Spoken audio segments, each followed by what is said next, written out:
Welcome back to another episode of the CSK8 podcast. My name is Jared O'Leary. Each episode of this podcast alternates between an episode where I unpack some scholarship in relation to computer science education and episodes where I interview a guest or multiple guests. In this particular episode, I am interviewing Jean Ryoo. We discuss equity as an evolving idea, what an ideal computer science class looks like, collaborating and learning through research-practitioner partnerships, also known as RPPs, the importance of examining our own biases, the importance of community, working through burnout, depression, and anxiety. And on that topic, we also discuss how to help students through depression and suicidal ideation, which, by the way, I know are very difficult topics to discuss, and I really appreciate Jean's vulnerability in these conversations, and hope they are helpful for you and the students that you work with. Then our conversation actually moves into a discussion on some of the problems with whitewashing that goes on in education, and so many more topics. This was a wonderful interview with Jean, and I really hope you enjoy it. If you do, I hope that you consider sharing it with somebody else who might be able to benefit from the wonderful conversation that I had with Jean. Which, by the way, we do mention many different resources and podcasts and things like that. So if you go to the show notes, which you can find in the app that you're listening to this on, clicking the link in the description, or simply going to jaredoleary.com, you'll find a lot of resources in the show notes as well as on the website. But with all that being said, I hope you enjoyed this interview, and it will now begin with an introduction by Jean. Hi, everyone. So excited to be here with you today. My name is Jean Ryoo, and I'm the Director of Research of the UCLA Computer Science Equity Project. Can you tell me the story of how you became interested in researching computer science education? The reason why I got into computer science education in particular is not because I have a background in computer science, but just the reality that computer science education is a window into the way inequality exists and is reproduced in public education. So for me, that was sort of like the initial hook, right? Because prior to my work in computer science education research, I was a middle and high school teacher in social studies and English. What originally drew me towards that was sort of that opportunity to think critically about the world around us and to do that in collaboration with students, right? That it wasn't like, here, I'm going to teach you a bunch of dates to memorize and like what happened on those dates, and then I'm going to quiz you, but rather like, hey, let's think about history. Let's think about like sociology. Like, why is it that our world is structured the way it is? And how is it that power ends up being distributed? And how is it that we have these specific values and ideas about who should be doing what? And so I feel like those same things bubble up in computer science education when we really look deeply at why is it that only a certain small percentage of students have access to quality computer science education? Why is it that when we look at the field of computing, it continues to be male dominated and dominated by specifically white men and certain Asian men, not all Asian types of Asian, which of course Asian is such a huge and very diverse community of people. But I think that was sort of originally what got me interested. So I was like, wow, look at this field. And I was particularly inspired by Jane Margolis's book, Stuck in the Shallow End, because it so clearly outlined the ways that institutional racism and sexism and class oppression were getting, built into computer science education on the pathway towards computing careers. But on top of that, as I began to learn more, I was also really drawn to the opportunity that computer science creates for us to rethink and totally reform education. Because since computer science is such this like new world in the world of education, right? It's a new subject matter. Even though computer science has existed for many decades, it's still such a new and budding and fresh thing in public schools. And the world of tech is still considered this like the space for innovation, the space for thinking about the world in a different way, the space to like, I kind of hate this term, but disrupt, right? Disrupt what we've come to think as normal. And so in that same regard, even though computer science education has been reproducing the same inequalities that we've been seeing in other fields like math or science, at the same time, it's this world where we believe there's room for completely new ways of thinking. And it's in that area of hope that I really am excited to work, because I think it gives us an opportunity to say, hey, you don't have to shape curricula or pedagogical practice in the traditional ways that we've been taught. we can actually think outside the box with this completely new and innovative field. So let's do that and make our schools better places. And not just in this world of computer science, but if we try it out in this world of computer science, maybe that can filter into the ways that we teach math or the ways that we teach other subjects that aren't particularly humanizing or liberating for our youth. Yeah, that really resonates. One of the reasons why I wanted to have you on the show is because, like, in our prior conversations, there's like, okay, this is wonderful. It's very much in alignment with my own thinking and whatnot. But I'm curious, when you first began working in education, what was something that you believe that you no longer believe that has now since changed? Something that I used to believe is that equity was a place that we could get to, like, like utopia, and that'll be that. I no longer believe that, not because I've become a total like cynic or pessimist, because I do think that we can work towards it, but rather I think that equity is an ever evolving and changing concept and idea, because we as humans are always constantly evolving and changing and growing. So the things that I personally saw as like a goal for what I think teaching and learning should move towards 10 years ago, 15 years ago, 20 years ago, it's not the same. Now my idea and definition of equity is different. And I think that that's a good thing. And that the more that we really examine how we're thinking about justice and how we're thinking about how we do right by our students and our communities, the more we'll see that there's always something else that we can improve on and keep changing, which means kind of these incremental shifts towards a more humanizing and better world. I really do believe that we can continue to get better and better, but I never want to become complacent and think that we've reached the best possible, I guess is what's changed in my perspective. Yeah, that makes a lot of sense. I like the idea of equity just continually evolving and changing in context and the times and whatnot.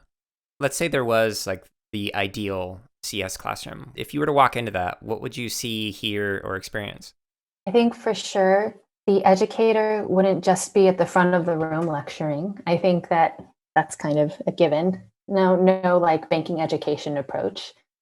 I think that students and educator would be seated in a way that doesn't feel like just strict rows, that there's space for movement and kind of like getting up and talking to another person across the room about an idea, sharing, like most likely, I guess that means we're not on desktops, but we're probably on like laptops or sometimes no computer at all, but like really being able to move around and show like, this is what I'm working on. What do you think? Oh, that's cool. I would suggest you try this.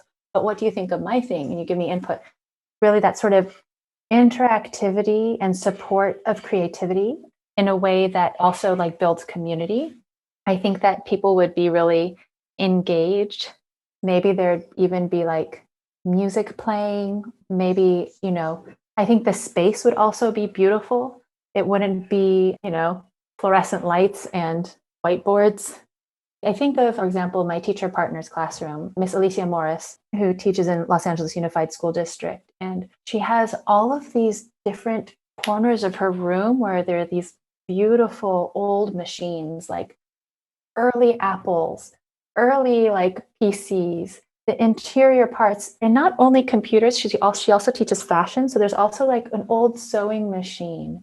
And she has this wall of these like anything from like Wired magazine to like Vogue to like, and just that also represent different people and cultures and communities. It's not like just white faces, right? And it's not just about computer science, it kind of computer science and its overlap in everything in the world. And there's plants and there's lamps that have warm light. It's not just the usual fluorescent lights on the ceiling. It's the center table is like this heavy, large wood table that has chairs around it that her fashion students embroidered, like, or reupholstered rather, I should say. There's a beautiful rug. And the other tables where students are sitting are also organized in groups. And students don't just have their one seat all the time, like maybe at the beginning of the school year, but it's something that also shifts and evolves as, students figure out who they want to work with and who they work well with and they're productive with. I think also the way it would sound is a lot of conversation and not just the teacher's voice, again, but also conversation not only about like programming language, but actual discussion and question and sharing of personal beliefs and having open debate about real issues of ethics, social responsibility, questions of how is this computing tool that we're thinking about or creating impacting our communities and our families or us. I think that should be baked into almost every creative computer science lesson where students are creating an artifact or analyzing an artifact that's been created, where the questions raised are not just how do we make this work more efficiently and how does we make this app more beautiful, but also what is the experience of someone who's visually disabled with this app? What can you do to make it accessible? What is the experience? How is the experience of, your abuela who's like in her 70s and doesn't speak English well? What is her experience going to be with this app compared to like a 17-year-old Asian boy, And why does that matter? And what are the challenges that arise? And what does it mean for us to have the power to be the creators making these decisions? What responsibility do we have to others to be thinking about our power as we make these creations with computer science? Yeah, if I were to kind of like rephrase what you just said into one word, for me, it sounds like connection is a big part of your ideal computer science space. Connection with each other in terms of kids communicating, working with each other in dialogue. Connection with actual artifacts that have an impact on the world that in the moment and in the past, whether it's like a new or an older device and being able to connect with that. But then also connection with the community outside of the walls of the classroom or the space in which kids are learning within that.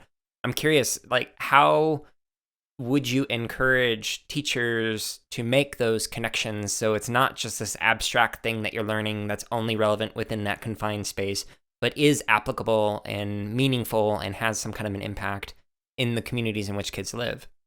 I think that's a beautiful question. And we should be designing more curriculum and professional development towards that exact thing.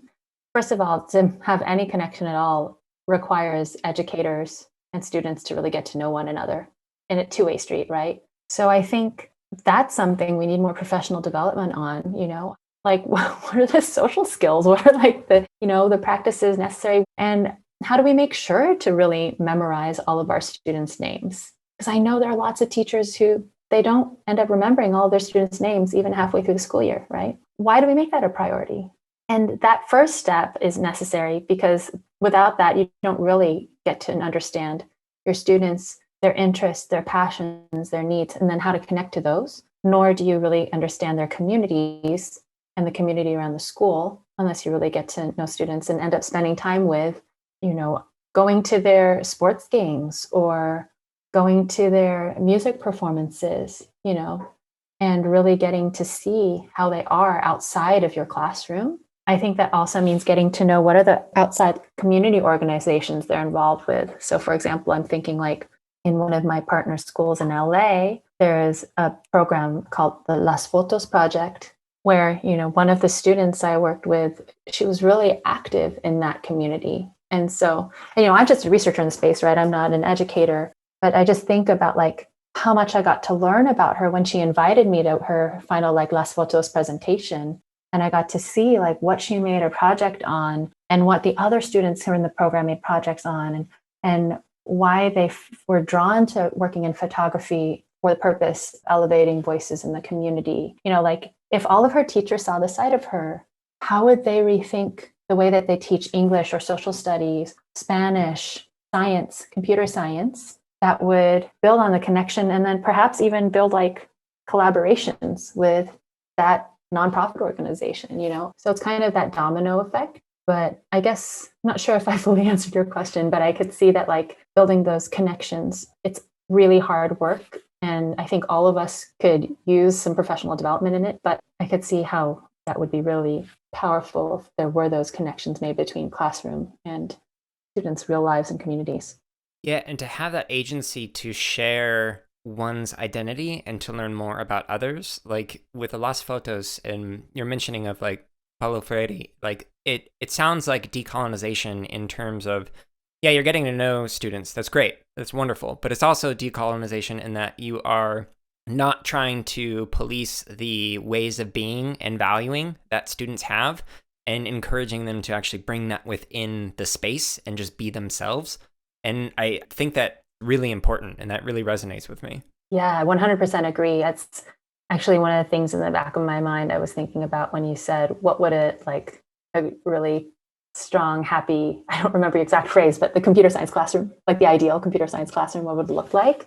Because I think that students are open and talking and engaged when they feel that their entire selves are being welcomed in the space in a way that's like, yes, I see how your perspective, your experiences are assets to learning. And I want you to feel fully comfortable here. And that's when it's like, okay, so I feel comfortable here. So I feel comfortable speaking my mind and getting into debates and discussing things that are challenging and being willing to persist through things that are challenging.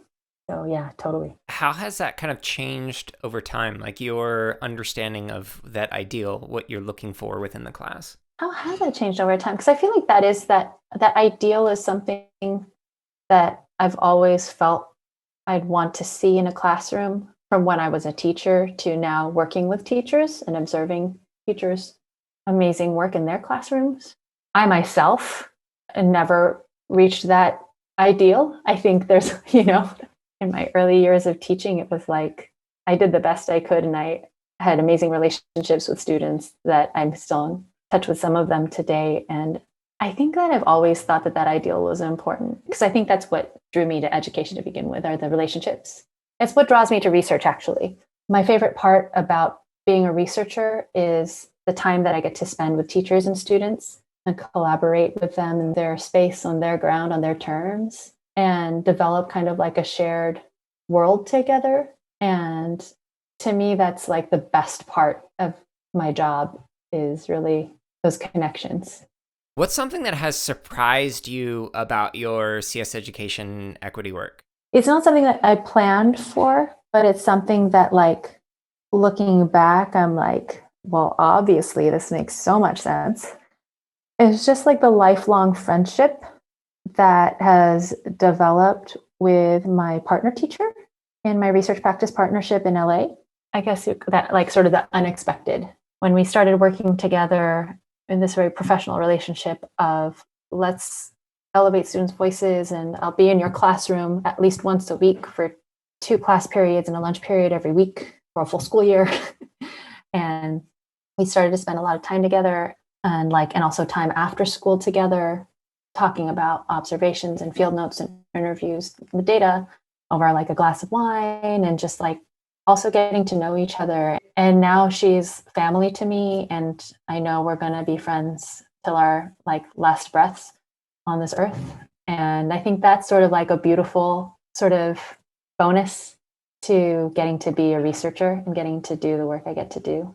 I'm curious. So I'm on a couple of RPPs right now, so I'm familiar with it and really enjoy it and value the approach. But if there's an educator who's like, okay, why would I want to be in an RPP and what is it? But then what would you also say to like a researcher who hasn't tried an RPP before? Like, what are the benefits for both like a practitioner and for a scholar?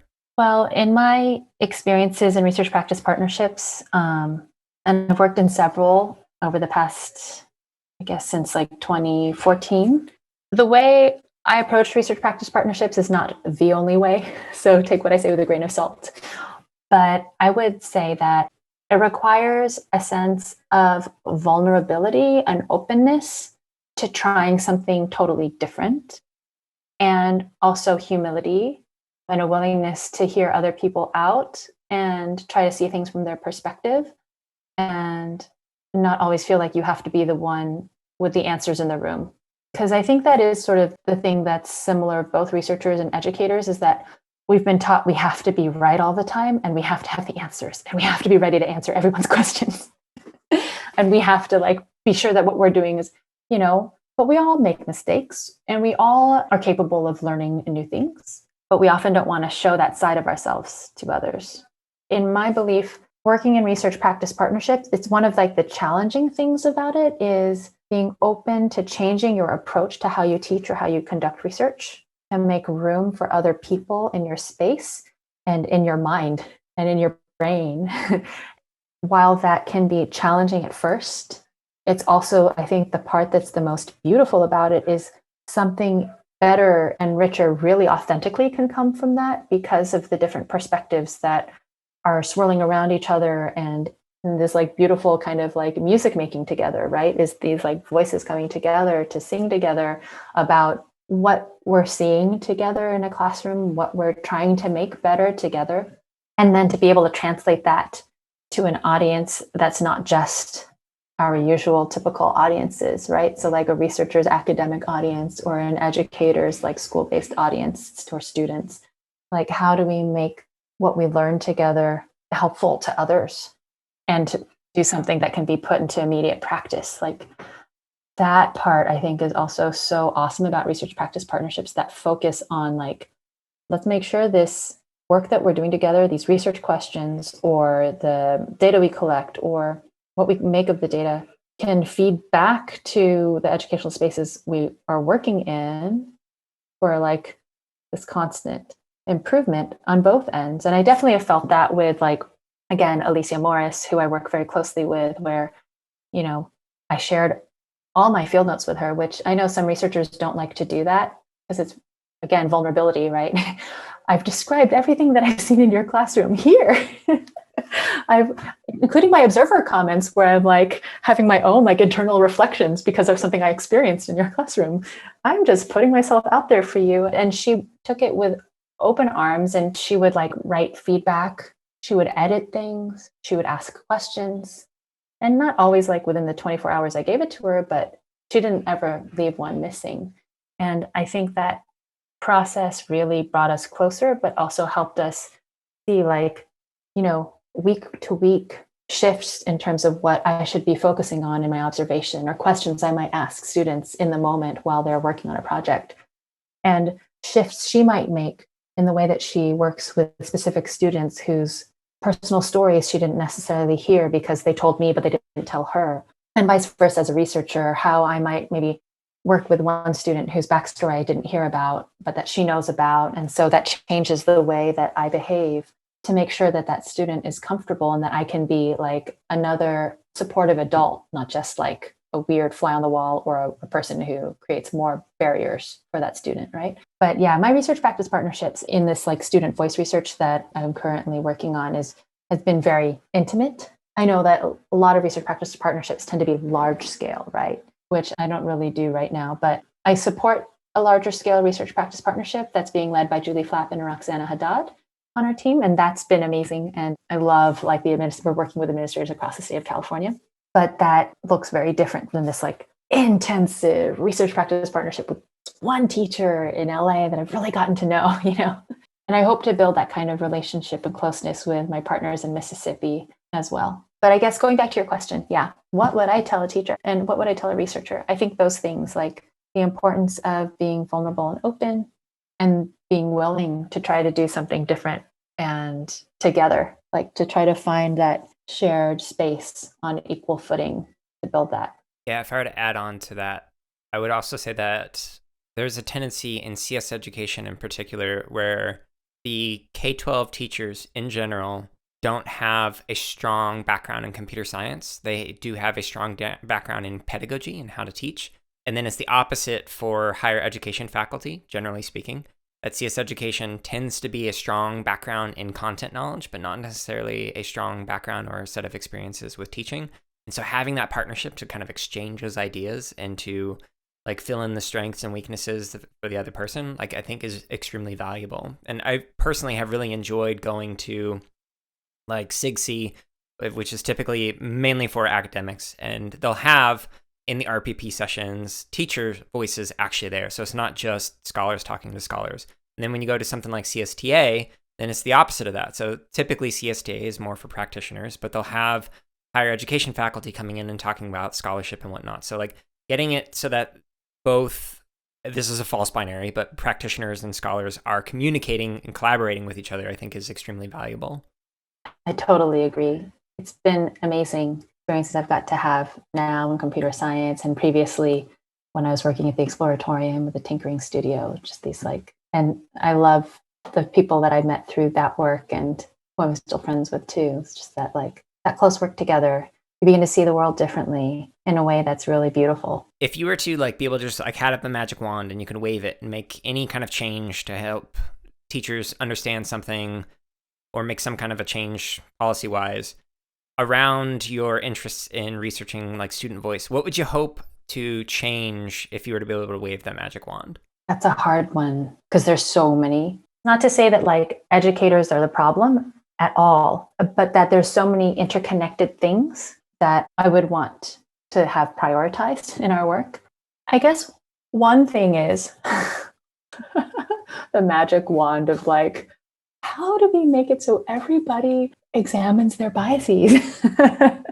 If we all had this starting point of really looking at ourselves and our stereotypes about others and students, other teachers, our work, then maybe we would begin to see why it's so important. This is why I'm like having difficulty with this question, because like I feel like that goes hand in hand with also if there was like magic wand on policy, curriculum, pedagogy, where it's like, yes, computer science education should not be taught divorced from student identity, our sociocultural contexts, our historical and political contexts.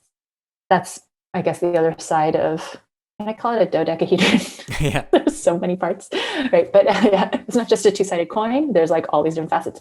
But yeah, like if we were able to examine our biases, and then if we were also able to then, in the same breath, recognize how computer science education needs to be taught really contextualized in the lives of our communities and our students, I think that we would see some really powerful ways that computer science could be more innovative, more open, where the field would become more diverse. And as a result, we'd have like some really incredible innovations and also some really important stops on certain innovations that are hurtful, right? And the other thing too is I don't think that all children who study computer science in K-12 should then become computer scientists or computer science majors. Not at all. I think that everyone just needs to learn computer science to understand how these tools work and shape our world and what are the decisions that go into the technology that we engage with and what are our rights and the questions we should be asking as we engage with our very computer-centric world. So that's why I feel like, again, going back to that magic wand thing, like if computer science is really taught in a way that acknowledged and welcomed student identity and place in the world, that would be a big thing. And then there's a third thing. I'm also thinking about the magic wand of like student agency, right? Like if computer science was taught in a way that was like, yes, the end result is that students should take lead and they should like feel engaged and like actually want to like, yes, learn, but learn because they feel like they can do something with that learning and that it means something to them. It's not just a grade or it's not just a class. I think that would be cool too. I am curious, when it comes to examining biases, how do you examine your own biases? Yeah, I think that's a great question. I don't ever think that I'm any way perfect.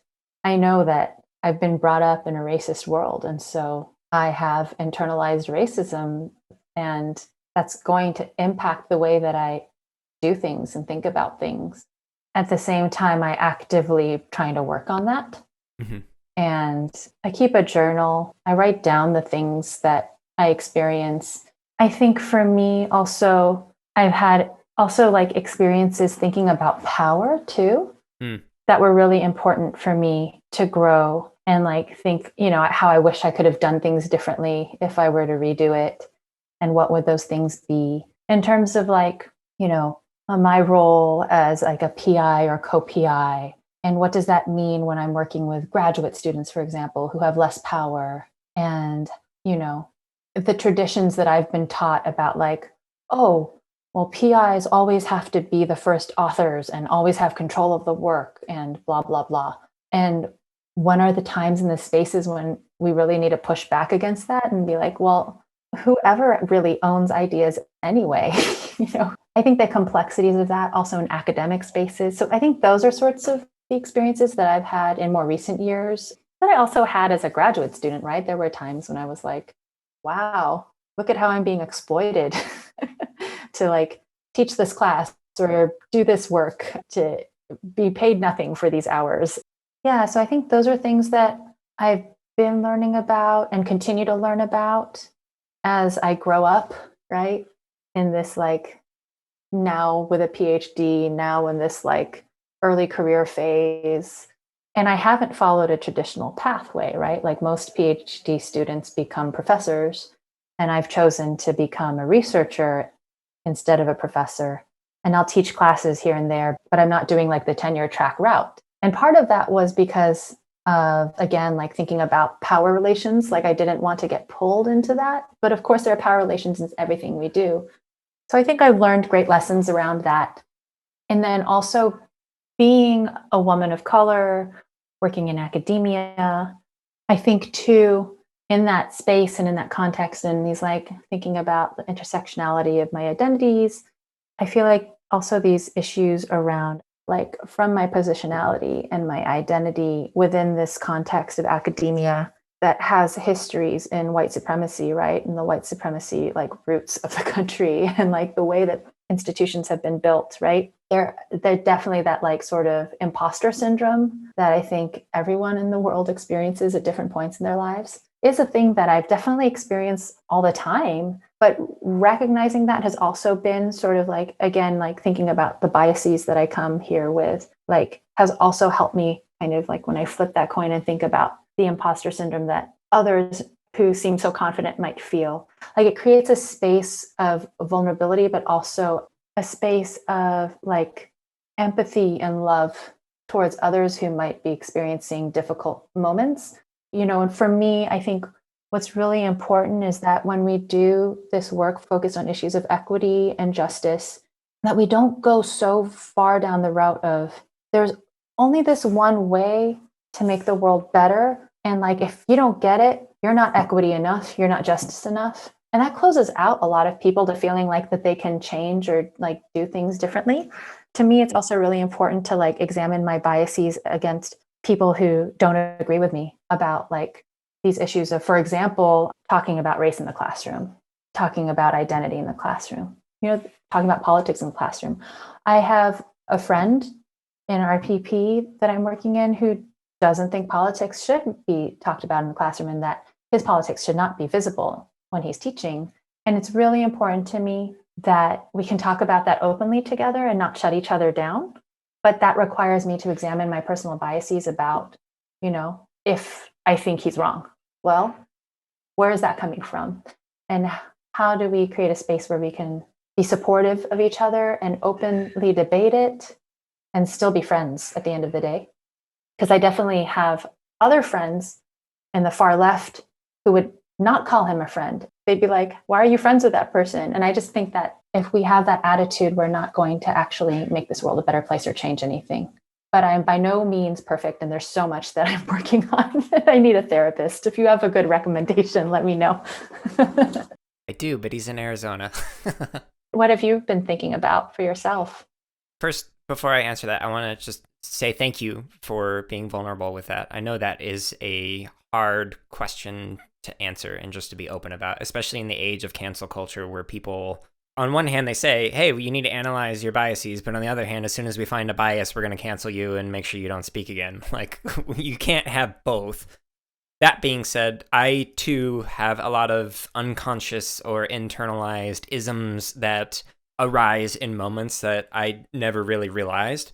And the way that I try and understand and work through those and eliminate those is through, like you mentioned, journaling. I do reflections like each morning and each evening. I also meditate in many different types of meditation, but one in particular is just like sitting with a feeling or a thought or an emotion and really trying to understand what are the potential roots of that thought or emotion, whatever it may be. Also, one of the things that I really like to do is to sit with asking what is not being asked or discussed or considered on a particular topic, coming from myself or from others. As I mentioned in some like other interviews, I really like a multi-perspectivalist approach. I like to look at things from many different ways And so I can argue with myself on a number of topics, trying to look at it from different lenses and whatnot. And then I guess like another thing that I try and frequently sit through is examining my own privileges and whatnot, because there have been a lot of things in my life that I haven't had to work as hard as some other people who would have had things that would have been disadvantages for them, whereas I had some advantages in those particular contexts and whatnot. Not saying I haven't worked hard, but I'm just saying like there have been many instances where I have not had to work as hard as other individuals. Like Nikki Washington's paper, When Twice as Good is Not Enough. Like that is something that's like, it really resonates. Okay, I haven't had to work twice as hard as other individuals in other scenarios and whatnot. Thanks so much for sharing all of those approaches to working through these things too, because yeah, I actually recently started taking up a meditation practice, and it's really hard. Yeah. It's so hard not to have like constant streams of thoughts that are connected to each other and go deeper and deeper into this like rabbit hole of thinking. Yeah. That doesn't lead to anything, just creates anxiety or like creates emotion, which I know that in itself is a thought. And I love that too, like examining our privileges. Perhaps that should be the magic wand thing, right? Is that part of examining our biases is examining our privileges and our assumptions of the world because of those privileges. Yeah, that's really great. So building off of that idea of like examining things for what purpose, ideally to improve in an area, how do you iterate on your abilities in any of those areas that we mentioned, or just even as a researcher?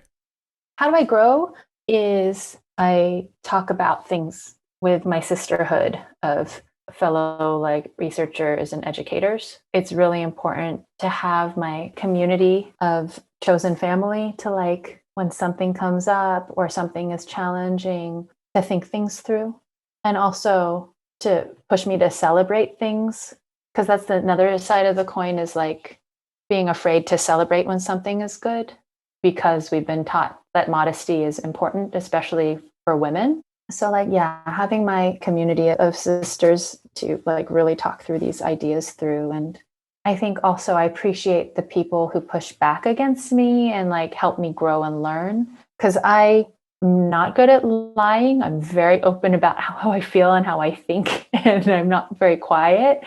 And I get like easily like excited and like passionate about something, but then I also like easily like and let go and move on. But then other people are like, whoa, you just riled me up. So I really appreciate the people who have also like taught me better ways to communicate and better ways to like express myself, and also to think about, like you were saying, like reflect on my privilege or reflect on my power. How can we really be equitable in our daily practices, not in just what we think about, what we write, and what we are doing research about. And definitely also like collaboration is key for me. I love working with people and love working with lots of different people from different places, different perspectives. And I think that always pushes me to grow, because, just hearing a different way of thinking about something, or thinking about the same thing in the same way, but from totally different life experiences, is really just an important thing for like iterating on my practice, like growing on my practice as a researcher and as a partner to educators. I think I also make it sound like these are also things that I'm currently working on to do better, right? Right. Like it's not like I'm in any way perfect. So it's just, but these are the things that are part of my process now. So what's in your process that also helps you prevent the burnout that can come with that self-examination? Like being a researcher in general is difficult, but then, so it's just being in education, but then also being a researcher in education who's examining one biases and like being very critical of oneself, like that can also lead to some burnout of just like throwing your arms in the air and saying, all right, I'm just going to stop. Yeah. It's funny because I think you're assuming I'm not burned out. No, but I mean, that's partially a joke, partially not. I think this entire time of pandemic has really burned everyone out, specifically in education. Everyone's working so hard. So I feel really fried. I think all of us have been saying yes to more than we have the capacity to say yes to. And at the same time, it's expected of us to say yes. And at the same time, we want to say yes because we see all that like could be, we don't want to stop because we want to make things better. And currently I feel really fried. I don't feel like a vacation would even fully heal me, right? And at the risk of sounding cheesy, though, I think that, like, yeah, I think meditation practice helps. I think that yoga practice helps. I think that swimming helps. I think that going for a walk helps. Like, I think laughter helps with like people who don't work at all in your field, who are like thinking about different things, really is important.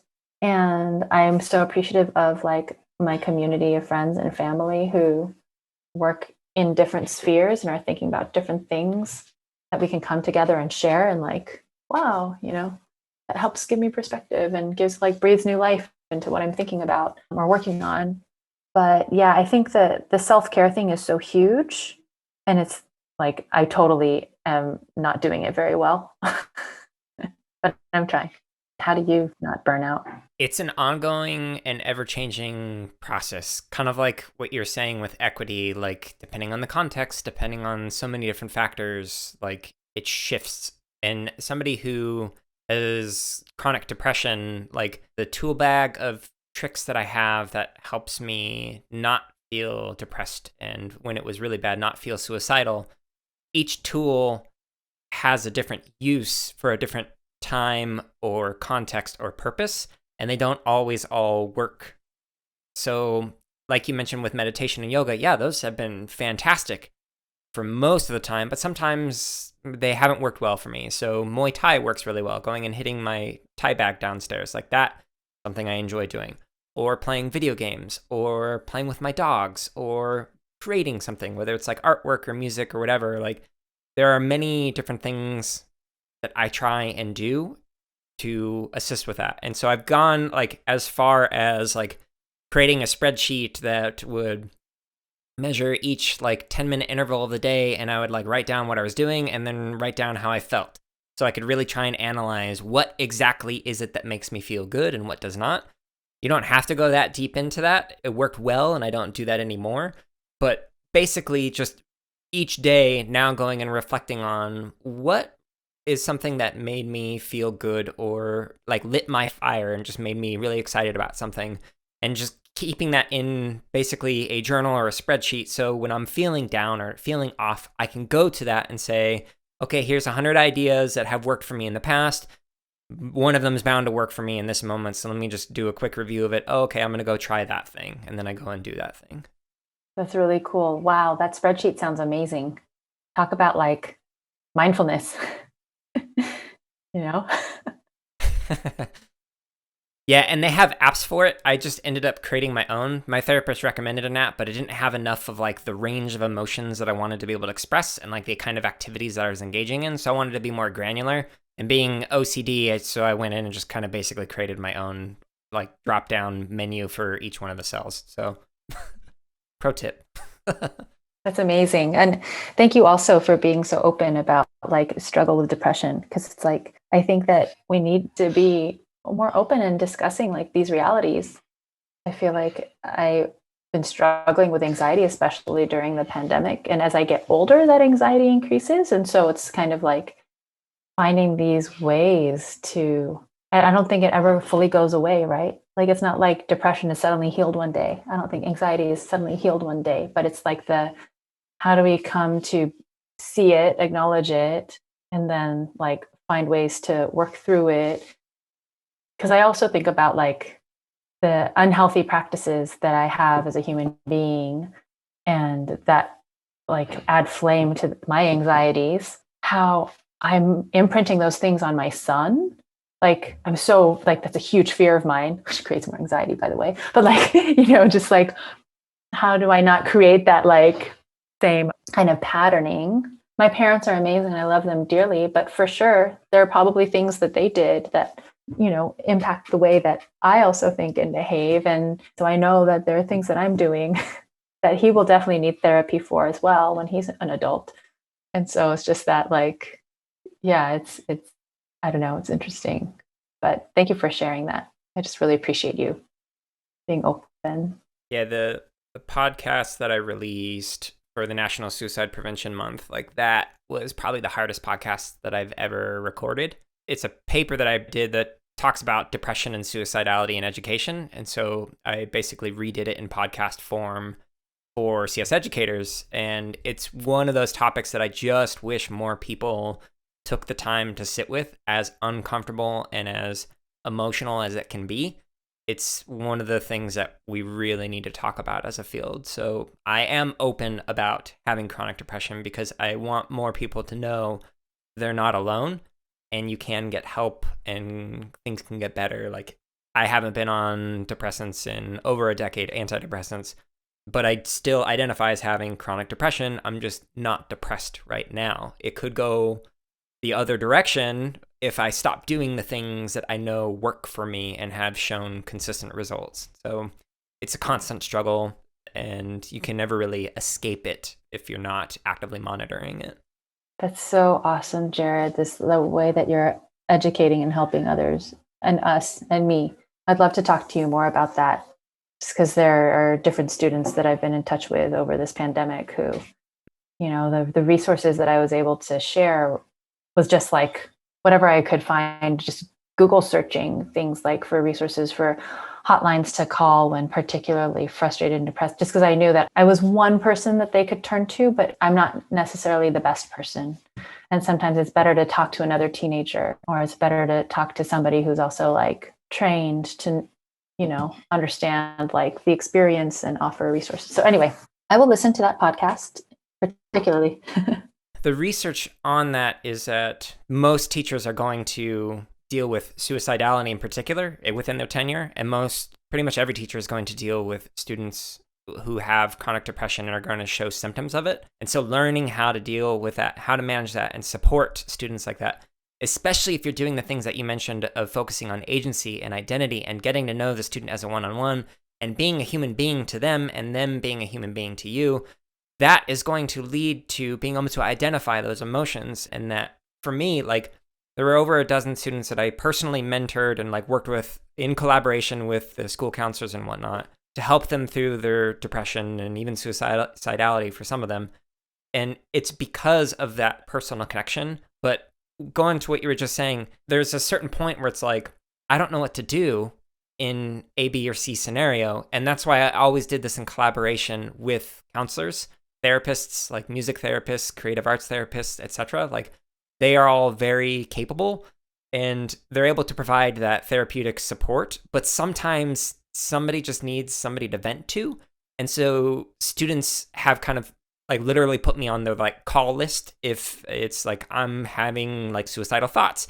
These are the 3 people I'm supposed to call in order. And so receiving those phone calls, it's always scary, but it's usually just needs somebody to speak with and to be human with and to be heard with. So that's basically what I could recommend for anyone is you can be there to lend an ear, but always like guide to support of somebody who has experience with that, like a counselor or therapist, and work in collaboration with them. That's a great idea. Thank you for that advice. I need to find those collaborators. Yeah, it's hard, but the nice thing like about working in K-12 or higher education institutions is there's usually somebody assigned to be able to work on that kind of a thing. It's just a matter of knowing about it. But most teachers don't know about it. Yeah. So shifting directions, I am curious, what do you wish there was more research on that could inform your own practices? Yeah, I would love more research on like youth participatory action research. There's a lot of great YPAR stuff out there, but I want to read more like sort of how to organize and design research studies with youth for youth. I would love to read more about like also building partnerships between schools and community organizations that like do joint work together. I'm loving the work out there that's focused on issues of like ethics and social responsibility. And we're working on a piece with Miss Morris as well around that. But I also want to read more on that. Like, what does it look like? How do you do it? I think also I would love to see more professional developments out there and studies about them on these topics we discussed earlier about like building connections. How do you support educators in building connections with students and community and connect that to what they're teaching and doing in schools? If you have recommendations, of readings, let me know. Yeah, some kind of like a manual would be nice. Like, here's a how to do this thing. Yeah, totally. It's like the culturally responsive thing. Like, how do you do it? Right. And I've seen great examples of what that looks like, but also that magic thing of like, but it's also unique to the individual educator and their specific style and way of connecting. Everyone's different and should be, that like the connection to one's identity is a key part to making, I think, culturally responsive pedagogy come to life. Right. Do you have any questions for myself or for the field? What has been the most surprising thing to you in your work in research practice partnerships and computer science education? So for context, one of the ones that I've been working on is working with the Wind River Reservation in Wyoming, working with teachers and creating curricula that is to be used to connect not only the new Wyoming computer science standards, but also to connect them with the new social studies standards and ELA standards. So like connecting those three things around the Northern Arapaho and Eastern Shoshone tribes and their histories and cultures. And then the other RPP that I'm working on is developing professional learning communities for rural schools and basically creating hubs in the rural communities in Arizona. So like Arizona, Phoenix is massive. And then when you go outside of that, it is much more rural all throughout the state. And a lot of the districts are like single school districts, like K through 12. And so they don't necessarily know where to get started with CS education. And so we're partnering them up with researchers, practitioners, etc., from other communities to help with that. With that context being said, again, going back to what I was previously saying, I really enjoy like the multi-perspectivalist approach. So considering perspectives that I hadn't considered. And in particular, having lived in Phoenix my entire life and not being a native or indigenous or first culture individual, there's many different arguments on which one is more or less appropriate at any given moment. So I'll just use multiple. Listening to those different perspectives has been very helpful in causing me to think about things that I just didn't know about or understand or wasn't aware of because it's just not in my circles of influence. Like I was recently in a conversation with some other CS education researchers who identify as Native, and they were mentioning things that I didn't know about, historically speaking, and then also just happened like the day before we were all conversing. And when they mentioned those things, like going and Googling it, I was just like, oh, wow, I had no idea about this stuff. So, and extremely problematic history and extremely problematic things going on in North America right now related to Native cultures. And so it's just been very beneficial for me to have those conversations and to hear those different perspectives. If that makes sense. Totally makes sense. Actually, I have the honor of running the student panel for the closing keynote for CSTA conference this year. Brian Tuareg reached out to me to like help create this student panel. And so I got to interview 6 or 7 different students. And then we're editing together parts of the interviews from these like Zoom recordings into like a 20-minute piece for the keynote. So yeah, like people have been like, Jean, you're the keynote. I'm like, no, you're so lucky. You don't have to hear from me. You're going to hear from the students directly. But I say that while being recorded on your podcast. I apologize. Anyway, but I got to speak to this amazing young woman who went to high school on the Wind River Reservation. And do you know Faith? Her name's Faith Daniels. Her teacher is Mr. Wynn.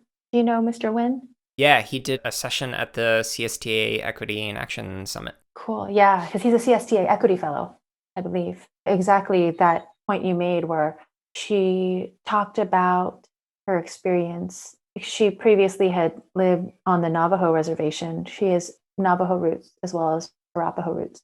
And just her experience, how different it was, like living on a reservation and going to a non-reservation high school, and then moving up to Wyoming. And now like she lives off reservation, but goes to the reservation school. And just like the racism and mistreatment and disrespect that she'd experienced in public education. It was just mind-blowing. And, I read about those things, I hear about those things, but just to listen to her voice and hear it directly from her put a whole new perspective on that experience for me that I took very personally. Like, I was very personally offended by her being mistreated, which doesn't make sense. It really made me upset that such a brilliant young woman and anyone would have to experience that and lose their trust in public school. So it was just really powerful experience to get to speak to her. Yeah. I don't think we think about the Indigenous experience enough. Yeah, I totally agree. It was pretty much whitewashed out of my history classes and social studies classes. Like, it was just not discussed. And that's very problematic. Totally. Yeah. I mean, when I was teaching in Hawaii, I had got to teach a little, when I was doing my student teaching, a little bit of Hawaiian history. And of course there, I think it's 9th grade. It's the full year where you get a full year of Hawaiian history, which in my experience, growing up in California, Hawaiian history was a paragraph in my social studies book. You learn about Queen Liliuokalani and that's it. And it's always presented as and Hawaii gave up their sovereignty. Yeah, and hooray. It's just really, it's totally colonized imperialist America, at it again, taking over the Hawaiian Islands in a really brutal, forceful way. Again, it was whitewashed out of our history books. So the last question that I have is, where might people go to connect with you and the organizations that you work with? So I'll share with you our project website and my email. That's the best way. I'm not on any social media. I'm on LinkedIn, but I don't check it. So yeah, I'm kind of anti-social media.